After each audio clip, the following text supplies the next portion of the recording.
नमस्कार, स्वागत है आप सभी दोस्तों का वीर सर जीएस वाले के इस यूट्यूब चैनल पर। तो प्यारे दोस्तों, कैसे हैं आप सब। हम आशा करते हैं कि आप सभी दोस्त बहुत ही अच्छे होंगे, शानदार, ज़बरदस्त और जिंदाबाद होंगे। प्यारे साथियों, आज है 7 अक्टूबर और 7 अक्टूबर से बनने वाले सभी महत्वपूर्ण प्रश्नों की चर्चा हम आज के इस क्लास में करने वाले हैं। साथियों, मैं इस करंट अफेयर की क्लास में सिर्फ करंट अफेयर ही नहीं बल्कि उससे रिलेटेड स्टैटिक जीके का हिस्सा भी कवर करवाता हूं। और 7 अक्टूबर से जितने भी महत्वपूर्ण प्रश्न बन सकते हैं उन सभी महत्वपूर्ण प्रश्नों को हमने शामिल कर लिया है। रोजाना सुबह 5 बजे वीडियो अपलोड कर दिया जाता है, तो आप लोग सुबह उठ करके इसको देख सकते हैं। साथियों, इस करंट अफेयर की क्लास में हम कौन कौन से टॉपिक को कवर करते हैं, तो इसमें international news, national affairs, award news, defence news, sport news, science and tech news, इन सभी प्रकार के न्यूज़ को मैं कवर करके आपके लिए बेहतर से बेहतर कंटेंट उपलब्ध करता हूं, जो आपके एग्ज़ाम के लिए सबसे बेहतर और सबसे सटीक होता है। और हमारे इस वीडियो से डायरेक्ट आपको एग्ज़ाम्स में प्रश्न देखने को मिलते हैं, तो एक बार देखें तो सही, इससे बेहतर कहीं नहीं। आइए दोस्तों, आगे बढ़ते हैं। चूंकि अब आपको इतना बेहतरीन कंटेंट मैं देने जा रहा हूं, तो आप सभी का भी एक दायित्व तो बनता है कि चैनल को सब्सक्राइब करके बेल आइकन को प्रेस कर ले, ताकि आपको वीडियो को नोटिफिकेशन मिलते रहे। क्लास को लाइक ज़रूर करिएगा यार, क्योंकि आपका लाइक है ना, जो है कि बड़ा मज़ा आता है। अगर लाइक करते हैं तो मुझे मोटिवेशन भी मिलता है। अगर आपको इस क्लास का पीडीएफ भी चाहिए तो नीचे डिस्क्रिप्शन बॉक्स में टेलीग्राम चैनल का लिंक है, उस लिंक को आप ज्वाइन कर लीजिए। वहाँ पे मैं रोज़ाना अपलोड कर देता हूँ। अगर फिर भी आपको ना मिले तो यहाँ पे मैंने एक व्हाट्सएप नंबर दिया है, यहाँ कोने पे आप इस पर भी मैसेज करके प्राप्त कर सकते हैं। अब हम बात करेंगे प्रश्नों की दोस्तों। तो पहला प्रश्न कहता है कि विश्व कपास दिवस यानी वर्ल्ड कॉटन डे प्रत्येक वर्ष कब मनाया जाता है। तो दोस्तों, विश्व कपास दिवस 3 अक्टूबर, 4 अक्टूबर, 5 अक्टूबर या 7 अक्टूबर। तो दोस्तों, जब बात आती है वर्ल्ड कपास डे, जिसको आप रुई भी कहते हैं ना, वर्ल्ड कपास डे, तो यह मनाया जाता है 7 अक्टूबर को। प्रत्येक वर्ष कब मनाया जाता है? 7 अक्टूबर को मनाया जाता है दोस्तों। इसके बारे में और जानकारी हासिल करते हैं। तो विश्व कपास दिवस प्रत्येक वर्ष 7 अक्टूबर को मनाया जाता है। यह दिन कपास क्षेत्र की भूमिका, आर्थिक विकास और अंतर्राष्ट्रीय व्यापार में इसके महत्व, इसके इम्पोर्टेंस को उजागर करने के लिए समर्पित है। यह दिवस मूल रूप से कॉटन फोर यानी कि बेनिन, बुर्किना फासो, चाड और माली, ये 4 देश हैं जिनको कॉटन फोर कहा जाता है। ठीक है, तो ये जो दिवस है कॉटन फोर देशों की पहल पर शुरू किया गया था, जिन्होंने 2019 में विश्व व्यापार संगठन के समक्ष यह प्रस्ताव रखा था। तो ये जो वर्ल्ड कॉटन डे या विश्व कपास दिवस मनाया जा रहा है, इसको मनाए जाने की पहल किसने शुरुआत किया था? तो कॉटन फोर कंट्रीज़ ने किया था। क्योंकि ये जो कॉटन फोर कंट्रीज़ या जिनको हम कहें कॉटन फोर कंट्री कहते हैं, जिसमें बेनिन, बुर्किना फासो, चाड और माली, ये 4 देश शामिल होते हैं। यहाँ पे ज़्यादा मात्रा में कपास का उत्पादन होता है, तो इन्होंने वर्ल्ड कॉटन डे मनाए जाने की अपील किया था। तो इसको क्या किया गया? अच्छा, इसके लिए प्रस्ताव इन्होंने कब रखा था? तो 2019 में। उसके बाद से लगातार वर्ल्ड कॉटन डे मनाया जा रहा है 7 अक्टूबर को। यहाँ पे अगर आप देखेंगे तो सब कुछ मैंने आपको चित्र के माध्यम से समझाने और बताने का कोशिश किया है दोस्तों। ठीक है, चलिए। अच्छा, चूंकि दिवस की बात हो रही है, आज है 7 अक्टूबर। 7 अक्टूबर को हमने बात कर लिया वर्ल्ड कॉटन दिवस, लेकिन इसके पहले कौन कौन से दिवस मनाए गए थे उस पर चर्चा करेंगे दोस्तों। तो 1 अक्टूबर को मनाया गया था अंतर्राष्ट्रीय वृद्धजन दिवस, 2 अक्टूबर को मनाया गया था अंतर्राष्ट्रीय अहिंसा दिवस, 3 अक्टूबर को मनाया गया था बॉयफ्रेंड दिवस, 4 अक्टूबर को मनाया गया था वर्ल्ड एनिमल डे यानी कि विश्व पशु दिवस, 5 अक्टूबर को मनाया गया था विश्व शिक्षक दिवस यानी वर्ल्ड टीचर डे, 6 अक्टूबर को मनाया गया था विश्व वास्तुकला दिवस यानी वर्ल्ड आर्किटेक्चर डे, और आज है 7 अक्टूबर दोस्तों, जिसके उपलक्ष्य में हम लोग क्या मना रहे हैं, या फिर इस दिन हम लोग क्या मना रहे हैं? तो वर्ल्ड कॉटन डे मना रहे हैं दोस्तों।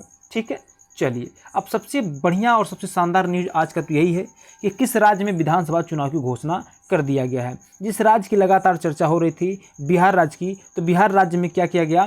अभी कल शाम को 4 बजे जो चीफ इलेक्शन कमिश्नर है, या फिर कहें कि जो इलेक्शन कमीशन है, उसने प्रेस कॉन्फ्रेंस करके बिहार में विधानसभा चुनाव की घोषणा कर दिया।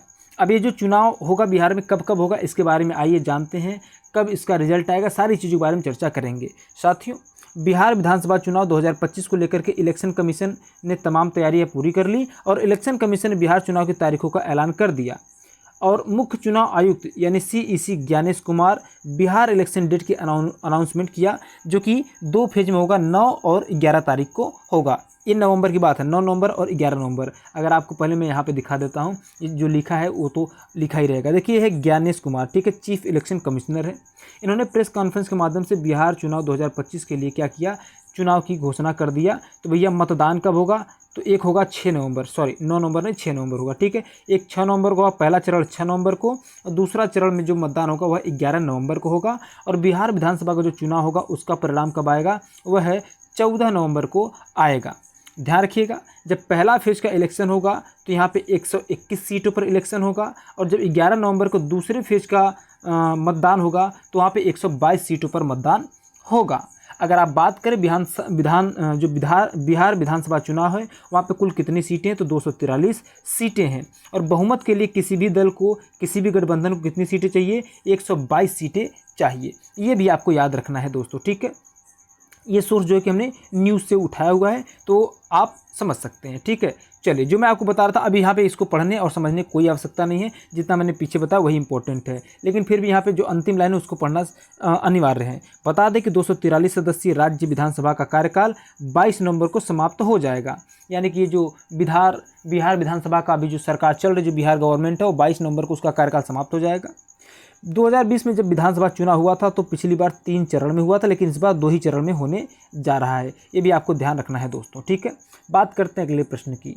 तीसरा प्रश्न कहता है कि वायुसेना प्रमुख air chief marshal AP Singh ने विंग्स ऑफ वैलोर पुस्तक का विमोचन किया। बताइए इस पुस्तक के लेखक कौन है। ये छपने वाले प्रश्न हैं, मैं आपको पहले बता रहा हूँ। मैं यहाँ पे जो है कि जितना भी प्रश्न करवाता हूँ सब के सब छपने वाले है ना। विंग्स ऑफ वैल्योर, ठीक है। इसको किसने लिखा, तो देखिए स्वप्निल पांडे ने लिखा है। यहाँ उत्तर आप देख सकते हैं, ऑप्शन में भी यहाँ पे स्वप्निल पांडे आपको मिल जाएंगे, ठीक है। तो इस पुस्तक के लेखक कौन है, इस पुस्तक के लेखक हैं स्वप्निल पांडे। अब ध्यान रखिएगा पूरी तरीके से देखिए, true stories of the Indian air forces daring operations, यानी इंडियन एयरफोर्स ने जितना भी डेयरिंग तरीके से ऑपरेशंस किए उसके ऊपर क्या है, यह पुस्तक लिखी गई है स्वप्निल पांडे के द्वारा। और जो air chief marshal AP Singh हैं, इन्होंने इस पुस्तक का विमोचन किया, या कहें कि लॉन्च भी किया, ठीक है। आगे देखें तो आगे यहाँ पे उसकी कुछ तस्वीरें आप यहाँ पे देख सकते हैं दोस्तों। इसका कलर मैं चेंज करूँ, यहाँ पे आप तस्वीरें देख सकते हैं लॉन्चिंग के टाइम का, है ना। तो वायुसेना प्रमुख air chief marshal AP Singh ने विंग्स ऑफ वैलोर पुस्तक का विमोचन किया। विंग्स ऑफ वैलोर पुस्तक स्वप्निल पांडे द्वारा लिखी गई है। यह भारतीय वायुसेना के सबसे साहसिक अभियानों पर केंद्रित है। यानी भारतीय वायुसेना ने जितना भी साहसिक अभियान या फिर जितने भी अभियान किए उस पर केंद्रित है। और यह पुस्तक हार्पर कॉलिंस इंडिया द्वारा प्रकाशित किया गया है। ये भी ध्यान रखना, किसके द्वारा, तो हार्पर कॉलिंस इंडिया के द्वारा प्रकाशित किया गया है दोस्तों। बहुत इंपॉर्टेंट है, छपने वाला प्रश्न है, याद रखिएगा। अगला प्रश्न है दोस्तों कि 30 सितंबर 2025 को कौन सा देश टाइफून बुआलोई से प्रभावित हुआ। 30 सितंबर की बात है। हालांकि जो टाइफून बुआलोई है यह केवल एक देश को प्रभावित नहीं किया, यह कई सारे देशों को प्रभावित करते हुए आया है, जैसे फिलीपींस, वियतनाम, है ना, इंडोनेशिया, इन सबको। तो 30 सितंबर की जब बात कर रहा है दोस्तों, तो यहाँ पे हम सही उत्तर करेंगे वियतनाम, है ना। ध्यान रखिएगा, ये जो टाइफून बुआलोई है ये पहले यहाँ पे फिलीपींस से, ठीक है, फिलीपींस को प्रभावित करते हुए आगे बढ़ा, और आगे बढ़ के एक तटीय देश है वियतनाम। यहाँ पे जो रेड कलर में आप देख रहे हैं जो कंट्री, ये क्या है, वियतनाम है। वियतनाम को क्या करता है, काफ़ी ज़्यादा मात्रा में प्रभावित करता है टाइफून बुआलोई, है ना, बुआलोई, याद रखिएगा। यहाँ पे आप चित्र के माध्यम से देख सकते हैं कितनी भयानक रूप से तबाही मचाई जा रही है इस तूफान के द्वारा। तो तूफान बुआलोई ने उत्तरी मध्य वियतनाम में तबाही मचाई है। तूफान बुआलोई 30 सितंबर 2025 को उत्तरी मध्य वियतनाम में पहुंचा, जिससे समुद्र में ऊंची लहरें उठी, तेज हवाएं और भारी बारिश भी हुई। वियतनाम में तूफान बुआलोई से मरने वालों की संख्या लगभग 51 हो गई है, और तूफान के कारण 14 लोग लापता भी हैं, और लगभग 150 से ज़्यादा यानी 164 लोग घायल भी बताए जा रहे हैं। काफ़ी ज़्यादा खतरनाक था। अभी जो प्रश्न है, प्रश्न में मैंने पहले ही चित्र लगा दिया, हालांकि आप वैसे भी उत्तर जानते ही होंगे, लेकिन फिर भी मेरा कर्तव्य है। मैं आपको बता दूं, इतिहास में, पहले प्रश्न सुनिए, इतिहास में 500 अरब डॉलर यानी 500 बिलियन डॉलर की बात हो रही है। ध्यान रखिएगा, 500 बिलियन, है ना, बिलियन का मतलब होता है अरब। तो 500 बिलियन डॉलर की कुल संपत्ति तक पहुंचने वाले पहले व्यक्ति कौन बने।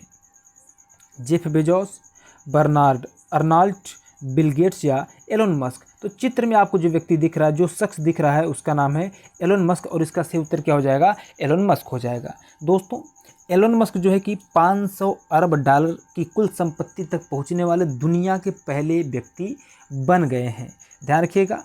उसके कुछ ही समय बाद फिर इनकी जो नेटवर्थ है वह 499 डॉलर पे आ गई, फिर उसके बाद बढ़ के 500 अरब डॉलर पे हो गई। तो ये क्या है, घट बढ़ रहा है, लेकिन ध्यान रखिएगा 500 अरब डॉलर तक पहुंचने वाले पहले व्यक्ति कौन बने, एलोन मस्क बन चुके हैं, दुनिया के सबसे अमीर जो है कि व्यक्ति हैं। तो एलोन मस्क 500 अरब डॉलर की कुल संपत्ति तक पहुँचने वाले पहले व्यक्ति बने। इतिहास में 500 अरब डॉलर की कुल संपत्ति तक पहुंचने वाले पहले व्यक्ति एलोन मस्क बने, जिनकी संपत्ति अक्टूबर 2025 की शुरुआत में Forbes real time billionaires list में या बिलियनर्स लिस्ट के अनुसार 500 अरब डॉलर हो गई थी। उनकी यह उपलब्धि टेस्ला, स्पेस एक्स और उनके अन्य वेंचर्स के मूल्यांकन में वृद्धि के कारण हुई है। आप जानते हैं कि टेस्ला नामक कंपनी है एलोन मस्क की, स्पेस एक्स इनका पूरा एक स्पेस स्टेशन ही है, जिसके माध्यम से बड़े बड़े सैटेलाइट्स को ये क्या करते हैं, लॉन्च करते रहते हैं। टेस्ला की गाड़ियाँ, मतलब बहुत सारे बड़े बड़े इनके बिजनेसेस हैं। इनमें जब काफ़ी ज़्यादा वृद्धि होती है तो उसके वजह से इनकी जो संपत्ति है वो 500 अरब डॉलर के पार पहुंच जाती है। एलोन मस्क ने अक्टूबर 2025 में 500 अरब डॉलर की संपत्ति पहुँचने वाले पहले व्यक्ति बनकर के इतिहास रच दिए हैं। उनकी यह संपत्ति मुख्य रूप से, अच्छा ये तो मैंने आपको बता दिया है ना। तो कुल मिला जुला के ध्यान रखिएगा, जो एलन मस्क हैं इनकी नेटवर्थ 2021 में दुनिया के सबसे अमीर व्यक्ति के रूप में हुई थी। 2021 में दुनिया के सबसे अमीर व्यक्ति बने और 2025 में सोचिए इस मुकाम तक पहुंच गए इनके 500 बिलियन डॉलर। अरे भाई कुछ होता है, 500 बिलियन डॉलर कुछ होता है। इस व्यक्ति को, इस शख्स को ध्यान से देखिए भाई, मैं तो कहता हूँ 1 मिनट अच्छे से देखिए इसको, कितना क्रांतिकारी व्यक्ति है ये। ट्विटर को खरीद के एक्स बना दिया है ना, अपना जो स्पेस स्टेशन है उसका नाम है स्पेस एक्स रख दिया, टेस्ला नाम की गाड़ियाँ बनाता है, बहुत सारी चीज़ें। भाई कितना क्रांतिकारी व्यक्ति है ना। इसको बस देखते रहिए और निहारते रहिए। इसकी तरफ बनने के लिए दुनिया के न जाने कितने लोग सोच रहे होंगे, लेकिन यह इम्पॉसिबल है। इससे बेहतर बन सकते लेकिन इसके जैसा नहीं बन सकते, इसके जैसा डेयरिंग से नहीं आ सकता। ठीक है, चलो अगला प्रश्न है कि 1 अक्टूबर 2025 को 11वें विश्व हरित अर्थव्यवस्था शिखर सम्मेलन यानी WGES का उद्घाटन कहाँ पे हुआ था? आबू धाबी संयुक्त अरब अमीरात में, या रियाद सऊदी अरब में, या दुबई संयुक्त अरब अमीरात में, या दोहा कतर में? तो दोस्तों यह हुआ था दुबई के, या कहें कि संयुक्त राज्य या संयुक्त अरब अमीरात, या इसी को कहते हैं हम लोग UAE, इसी को क्या कहते हैं UAE कहते हैं। ठीक है, यानी यूनाइटेड अरब अमीरात कहते हैं इसको। संयुक्त अरब अमीरात का एक सिटी है दुबई। यहीं पर क्या किया गया, विश्व हरित अर्थव्यवस्था शिखर सम्मेलन यानी WGES का उद्घाटन किया गया। वो भी कौन सा, 11वें, है ना। यहाँ पे आपको चित्र के माध्यम से दिखाया भी जा रहा है, आप लोग देख भी सकते हैं दोस्तों। आगे अगर बात करें तो जो 11वां विश्व हरित अर्थव्यवस्था शिखर सम्मेलन है यह दुबई में शुरू हुआ।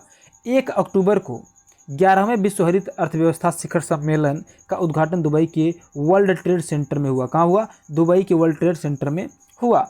इसमें 30 से अधिक देशों के 3300 से अधिक प्रतिभागी 2 दिवसीय सम्मेलन में भाग लिए, है ना। 30 से अधिक देशों के 3300 से अधिक लोग आकर के इसमें भाग लेते हैं।